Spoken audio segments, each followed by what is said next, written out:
আসসালামু আলাইকুম রহমতুল্লাহি ওয়া বারাকাতুহু। এই মেইন লোগো কী করে চেঞ্জ করতে হয়? ড্যাশবোর্ড, অ্যাপারেন্স, কাস্টমাইজ, সেখান থেকে header area, main logo, background size, change image.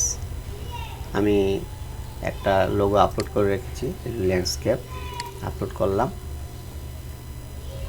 আমাদের মেইন লোগো আপলোড হয়ে গেল এবং সঙ্গে সঙ্গে আমাদের এখানে নিচে আরেকটা লোগো আছে, সেটাও চেঞ্জ হয়ে গেল। আচ্ছা, এখন এই লোগোটার সাইজ আপনি কমাতে পারবেন।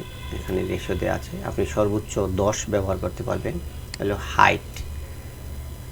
আর সর্বনিম্ন 10 পিক্সেল ব্যবহার করতে পারবেন, আর সর্বোচ্চ 80 পিক্সেল। আর মোবাইল ভার্সনে কেমন লাগবে? এই যে হচ্ছে মোবাইল ভার্সন।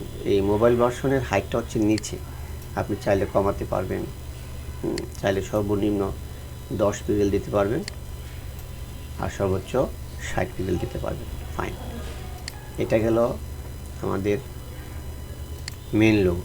এবার আমাদের ফুটার লোগো। ধরেন প্রথম আলো ওয়েবসাইটে তাদের মেন লোগো এক ধরনের, আর তাদের ফুটার লোগো হচ্ছে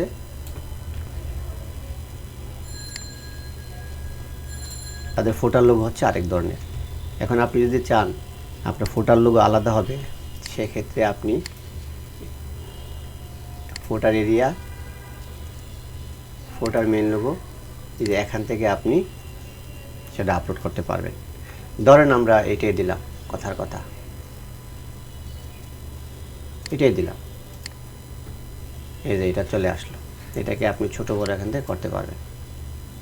আচ্ছা, যেহেতু আমরা এটা দিচ্ছি না, আমরা এটা রিমুভ করে দিচ্ছি।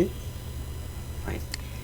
আচ্ছা, এখন এইটা তো গেল আমাদের ল্যান্ডস্কেপ লোগো। এখন যদি স্কোয়ার লোগো হয়, কারো কারো ওয়েবসাইটের লোগো তো স্কোয়ার হয়, সেক্ষেত্রে হেডার এরিয়া, মেন লোগো, আমি চেঞ্জ ইমেজে গেলাম, এটা আপলোড। এটা সর্বোচ্চ, এটা যদি আরও ছোটো করতে চান, হাইট এর চেয়ে আর বড় করা যাবে না।